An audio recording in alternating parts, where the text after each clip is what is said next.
Hello friends, this is Himanshi and welcome to let's learn. इस video में हम discuss करेंगे 20 important questions of general science for KVS, super TET and any other exam जहां पर भी आपका जनरल साइंस से क्वेश्चन पूछा जाता है। स्टार्ट करेंगे। अगर आपको ये वीडियो पसंद आए तो वीडियो को लाइक, शेयर और सब्सक्राइब कर सकते हैं। कुछ 1200 प्लस क्वेश्चंस की पीडीएफ आपको हमारे टेलीग्राम चैनल पर मिल जाएगी, जिसका लिंक नीचे डिस्क्रिप्शन बॉक्स में मिलेगा। स्टार्ट करेंगे, देखेंगे कुछ क्वेश्चंस को। Question number 1, when a CD is seen in sunlight rainbow like colors are seen। तो जो आपकी कॉम्पैक्ट डिस्क होती है सीडी, जब उसको सनलाइट में देखते हैं तो जो रेनबो के कलर्स हैं वैसे कलर्स उसमें नजर आते हैं। This can be explained on the basis of the phenomenon of. इस बात को किस बेसिस पर आप एक्सप्लेन कर सकते हैं या क्या इसका रीजन है? Reflection and transmission of light, reflection and diffraction, diffraction and transmission, या रिफ्रैक्शन, डिफ्रैक्शन एंड ट्रांसमिशन। तो खुद सोचें यहाँ पर इसका रीजन क्या हो सकता है। तो तीनों चीजें होती हैं, रिफ्रैक्ट भी होती है, डिफ्रैक्शन भी और ट्रांसमिशन भी होता है लाइट का, जिसकी वजह से वो जो एक कोटिंग है, बेसिकली जो आपकी सीडी है उसके ऊपर जो कोटिंग है उसमें आपके रेनबो लाइक कलर्स नजर आते हैं। क्वेश्चन नंबर 2 पर चलेंगे। A swimming pool looks shallower than it really is when seen by a person standing outside near it because of the phenomenon of। भाई जब आप स्विमिंग पूल को बाहर से खड़े होकर के देखते हैं तो ये शैलो दिखता है, जितना ही होता है उससे ज्यादा। इसका रीजन क्या है? Refraction of light, reflection of light, dispersion of light, या नन ऑफ द अबव। तो बिल्कुल रिफ्रैक्शन ऑफ लाइट की वजह से ये ज्यादा हमें शैलो दिखता है। Question number 3, soap bubble looks coloured due to. जो सोप बबल में कलर है वो किसकी वजह से नजर आता है? डिस्पर्जन, रिफ्लेक्शन या इंटरफेरेंस। तो इंटरफेरेंस है लाइट का इसमें, इस वजह से जो सोप बबल में कलर है वो नजर आएगा। क्वेश्चन नंबर 4 पर चलेंगे।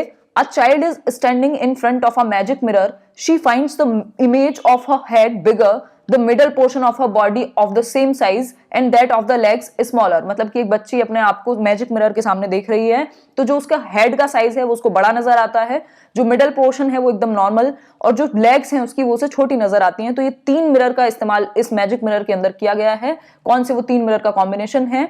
First is plane mirror, convex and concave, convex, concave and plane, concave, plane and convex, या फिर कॉन्वेक्स, प्लेन एंड कॉनकेव। तो बिल्कुल जो आपका क्वेश्चन नंबर 4 है ये सीधा बात कर रहा है कि भाई जब आपको बिल्कुल बीच में तो प्लेन मिरर है ही, ये बात तो बिल्कुल निश्चित है क्योंकि बिल्कुल नॉर्मल दिख रहा है बीच वाला पोर्शन। लेग्स छोटे नजर आ रहे हैं और जो आपका हेड है वो बड़ा नजर आ रहा है, तो बड़ा बना देती है इमेज आपका कॉनकेव मिरर, और छोटा या डिमिनिश्ड इमेज क्रिएट करता है कॉन्वेक्स। तो सी ऑप्शन इसका राइट आंसर हुआ। 3 मिरर लगे हुए हैं, कॉनकेव, प्लेन और कॉन्वेक्स मिरर। क्वेश्चन नंबर 5 पर चलेंगे।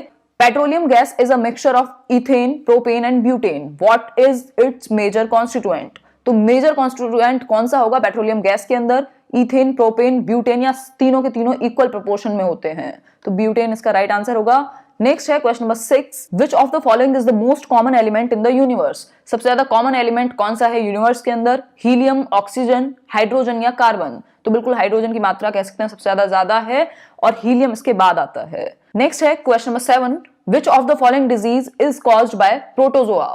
प्रोटोजोआ की वजह से कौन सी एक डिजीज बीमारी होती है? मलेरिया, कॉलरा, जॉन्डिस या नन ऑफ द अबव। तो प्रोटोजोआ की वजह से मलेरिया होता है। Question number 8, the mirror used by a dentist to examine the teeth patients is. जो बेसिकली आपका डेंटिस्ट है वो कौन से एक मिरर का इस्तेमाल करता है पेशेंट के जो टूथ है या टीथ है उसको चेक करने के लिए? कॉनकेव, कॉन्वेक्स, प्लेन या सिलेंड्रिकल। तो बिल्कुल कॉनकेव का इस्तेमाल करेगा, थोड़ी बड़ी इमेज बनेगी, मैग्नीफाइड। नेक्स्ट है कॉन्वेक्स में छोटी बनती है, तो ए ऑप्शन इसका राइट आंसर हुआ। Question number 9, which of the following is a non poisonous snake. कौन सा एक नॉन पॉइजनस स्नेक है? पाइथन, कोबरा, डायोफिस या फिर ऑल ऑफ दीज। तो पाइथन बिल्कुल भी पॉइजनस नहीं होते, इनके वेनम में जहर नहीं होता, ये स्क्वीज करके अपने प्रे को मारते हैं। नेक्स्ट है question number 10, electric bulb filament is made of. तो जो इलेक्ट्रिक बल्ब फिलामेंट है किससे बना है? कॉपर, एल्यूमिनियम, लेड या टंगस्टन। तो टंगस्टन होता है आपके इलेक्ट्रिक बल्ब के जो फिलामेंट होता है उसके अंदर। Question number 11, brass gets discoloured in air because of the presence of which of the following gases in air. तो जो आपका ब्रास है वो डिस्कलर्ड दिखता है किसकी प्रेजेंस की वजह से? ऑक्सीजन, हाइड्रोसल्फाइड, कार्बन डाइऑक्साइड या नाइट्रोजन। तो हाइड्रोजन सल्फाइड की वजह से ये कलरलेस दिखता है। Question number 12, which of the following is not a primary colour. तो प्राइमरी कलर कौन सा नहीं है? तो बिल्कुल येलो सीधा सा आंसर है। आरजीबी, रेड, ग्रीन और ब्लू आपके तीनों प्राइमरी कलर हैं जिनके मिक्सचर से बाकी के कलर्स प्रोड्यूस होते हैं। तो जो डी ऑप्शन है वो बिल्कुल ठीक है, प्राइमरी कलर नहीं होगा yellow. Next question number 13, which blood cells are called soldiers of the body. Soldiers of the body किन सेल्स को कहेंगे? WBC, प्लेटलेट्स, RBC या सभी? तो व्हाइट ब्लड सेल्स जो है आपकी उनको सोल्जर्स कहते हैं क्योंकि ये इम्यूनिटी को मतलब बेसिकली बनाए रखने में सहायता करती हैं।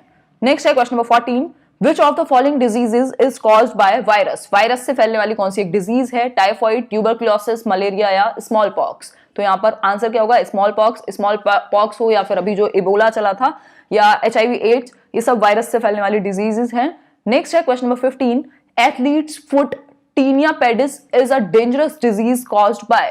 तो ये एथलीट्स फुट करके एक डिजीज होती है, बहुत कॉमन होती है एथलीट्स में, इसलिए इसको एथलीट्स फुट कहते हैं, जिसका नाम टीनिया पेडिस है। फंगस की वजह से होती है, फ्लाई, वायरस या विटामिन डेफिशिएंसी? तो बिल्कुल फंगस की वजह से होती है जो डिजीज है। नेक्स्ट है question number 16, the heavenly body nearest to the earth is? कौन सी एक बॉडी है जो सबसे करीब है अर्थ के, पृथ्वी के?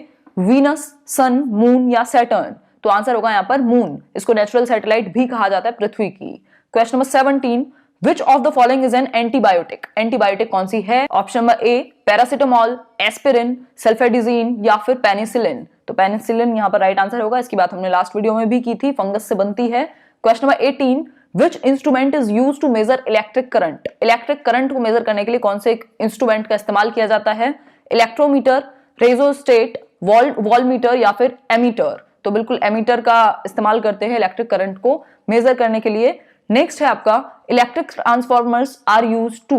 बेसिकली इलेक्ट्रिक ट्रांसफॉर्मर्स का क्यों इस्तेमाल किया जाता है? फिल्टर करंट, ये करंट को फिल्टर करते हैं, to regulate current, to serve as fuse या फिर चेंज वोल्टेज? तो नाम ही है ट्रांसफॉर्मर्स, ट्रांसफॉर्म करते हैं, चेंज वोल्टेज। ऑप्शन डी इसका राइट आंसर हुआ। Question number 20, myopia is a defect of vision caused by eyeball becoming larger so man can not see? तो मायोपिया में क्या है? आईबॉल्स जो है वो बड़ी बन जाएंगी। इससे क्या होगा, कहां कैसी दूरी नहीं देख पाता विजन में, कौन से विजन में प्रॉब्लम होगी मायोपिया वाले व्यक्ति को? डिस्टेंट ऑब्जेक्ट्स में, very close objects, nearer objects या एनीथिंग? तो यहाँ पर मायोपिया होती है आपकी नियर साइटेडनेस, जिसमें दूर का नहीं दिखता, जिसको निकट दृष्टि दोष भी कहते हैं। तो ऑप्शन ए इसका राइट आंसर हुआ और ये बहुत कॉमन है। तो ये थे कुछ 20 क्वेश्चंस। आई होप आपको ये वीडियो पसंद आया होगा। अगर आपको ये वीडियो पसंद आया हो तो वीडियो को लाइक, शेयर और सब्सक्राइब कर सकते हैं। नेक्स्ट वीडियो में कुछ 100 क्वेश्चंस करेंगे जनरल साइंस के, और उसके बाद फिर अपना EVS एनवायरमेंट एंड इकोलॉजी की प्रेपरेशन को आगे बढ़ाएंगे KVS के लिए। Thank you guys, thanks for watching. This was Himanshi signing off.